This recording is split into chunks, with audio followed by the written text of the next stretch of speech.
राधा वल्लभ श्रीवंशी वृंदावन श्रीवंचन लंकाधिपति रावण की बहन सुपनका के विषय में तो हम जानते ही हैं। वो शौचारिणी थी जिसका विवाह विदुजी नामक दैत्य के साथ हुआ था। विदुजी कालकेय के कुल से संबंधित था जिसका वध रावण ने ही किया था। अलग अलग पुराणों में उसके वध की अलग अलग कथाएं मिलती हैं।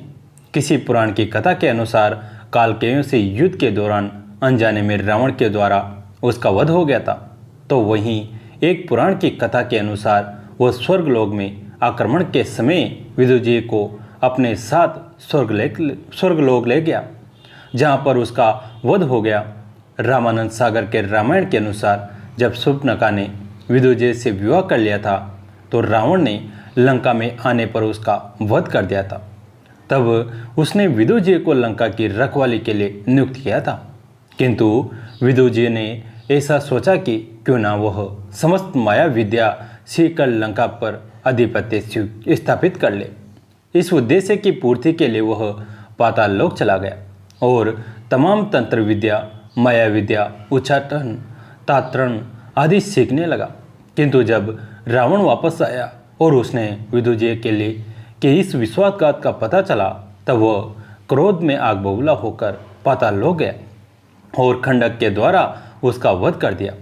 विदुजी के वध के उपरांत शूर्पणखा से रावण ने कहा कि तुम स्वेच्छापूर्वक किसी भी पति का वरण करके विचरण कर सकती हो तथा सुख से निवास कर सकती हो। रंगनाथ रामायण की कथा के अनुसार जब रावण ने अपने बहनोई विदुजी का वध कर दिया, उस समय शूर्पणखा 6 महीने की गर्भवती थी। रावण ने शूर्पणखा को अपनी इच्छानुसार पति का वरण करके जीवन व्यतीत करने के लिए आज्ञा दी। शूर्पणखा पंचवटी में चली आई और वहाँ पर सच समय उसने जम्बूमाली नामक पुत्र को जन्म दिया। जब जम्बू बड़ा हुआ तो उसने अपने पिता के बारे में शूर्पणखा से प्रश्न किया। शूर्पणखा से यह जानकर कि उसके पिता का वध रावण ने कर दिया है, वह अत्यधिक क्रोधित हो गया और रावण के वध के निमित्त वह तपकय करने के लिए जंगल को चला गया। उसने सोचा कि ब्रह्मा जी तो वर देंगे नहीं और शिव जी रावण के इष्ट देव हैं, साथ ही विष्णु भगवान पता नहीं कब प्रसन्न हो। यह सोचकर कि ये सभी देवता सूर्य देव में निवास करते हैं, उसने स्वयं सूर्य देव की आराधना करने का निश्चय करके वन में घनघोर तप किया। चिरकाल तक तपस्या करने के उपरांत उसका शरीर बांस से के झरमुट से ढक गया। तब सूर्य देवता ने आकाश मार्ग से एक दिव्य खंडक भेजा। संयोगवश ठीक उसी समय भगवान श्री राम को वनवास हो चुका था और वे लक्ष्मण और सीता जी के साथ में वन प्रवास के लिए पंचवटी आ चुके थे। अचानक एक दिन लक्ष्मण जंगल में लकड़ी काटने के लिए गए और ठीक उसी समय घनघोर शब्द करता हुआ वह खंडक अचानक हवा में लहराने लगा और वह खंडक तत्परत जम्बू के पास में जाकर के ठहर गया।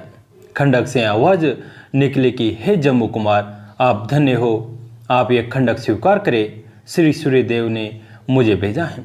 लेकिन गौरव के वशीभूत हो उस राक्षस कुमार ने उस खंडक को यह कह करके वापस जाने के लिए कहा कि यदि साक्षात सूर्यदेव आकर के तुमको मुझे समर्पण करते तब मैं स्वीकार कर लेता, किंतु उन्होंने स्वयं न आकर हमारा अपमान किया है, इसलिए मैं तुम्हें ग्रहण नहीं कर सकता।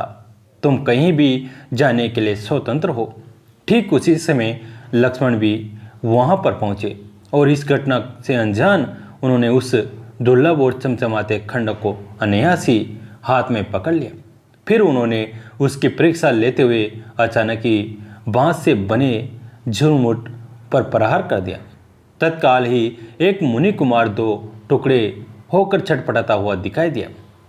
अब तो लक्ष्मण जी एकदम से कातर स्वर में विलाप करने लगे। उन्होंने कहा कि मैं दशरथ का पुत्र और श्री राम का लघु भ्राता ऐसा जघन्य कृत्य कैसे कर बैठा। अब तो मुझे जीवित रहने का कोई अधिकार नहीं है। और फिर वह आत्महत्या करने को तत्पर हो उठे। मृत्यु से पहले उन्होंने प्रभु श्री राम के पास चलकर अपना अपराध स्वीकार करने का निश्चय किया। वे श्री राम के पास पहुँचे और सारा वृतांत प्रभु को सुनाया। प्रभु भी चिंतित होकर कुछ सोचने लगे। तभी अनायास ही कुछ मुनियों का एक समूह वहाँ पर उपस्थित हो गया। फिर क्या था, मुनियों ने उपयुक्त पूरी कथा वृत्तांत के साथ श्री राम को सुनाया। उन्होंने श्री राम को यह बताया कि वह ब्राह्मण या मुनि कुमार नहीं है, अपितु राक्षस कुमार हैं।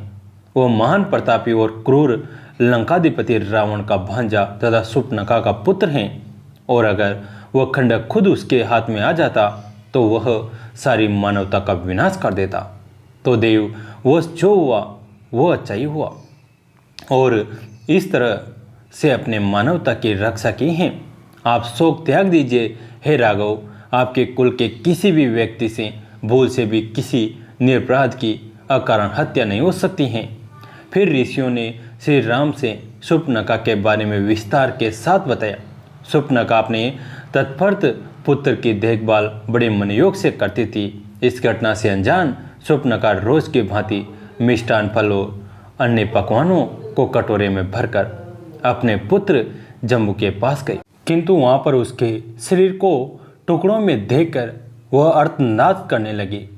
उसने कातर स्वर में पुरानी बातों को याद करते हुए कहा कि यह बात मैंने तुम्हें समझाया था कि रावण जैसे प्रतापी और क्रूर आदमी से मत लड़ो। वह कितनों की निर्मम हत्या कर चुका है, कुबेर उसका कुछ नहीं कर सके, साणिले ऋषि उसका कुछ नहीं बिगाड़ सके, और अनरण्य और नलकुबेर का श्राप उसका कुछ नहीं कर सका। इंद्र के साथ अन्य योद्धा भी उसका कुछ नहीं कर सके, तो तुम भला उसका क्या कर लोगे?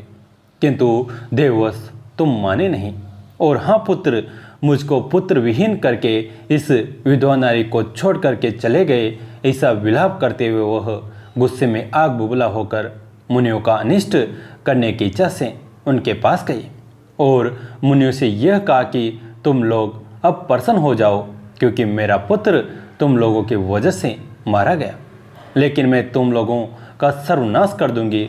मुनियों ने जब देखा कि उनके ऊपर संकट आ रहा है, तब उन्होंने उसके पूछने पर यह बताया कि तुम्हारे पुत्र की हत्या किसने की है।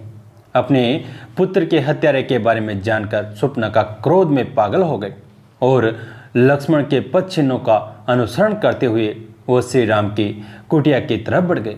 वहां पहुंचकर वह श्री राम के रूप लावण्य को देखकर अत्यधिक मुग्ध हो गए।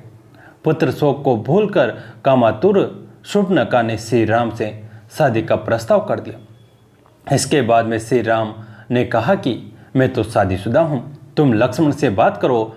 उनका यह विनोद पूर्ण शब्द सुनकर वह लक्ष्मण के पास गई, किंतु लक्ष्मण ने कहा कि बड़े भाई के पास तुम पले गई हो, इसलिए अब मैं तुम्हारा वरण नहीं कर सकता, अतएव तुम उन्हीं के पास जाओ। इस तरह बारी बारी से श्री राम और लक्ष्मण शूर्पणखा को एक दूसरे के पास भेजते रहे।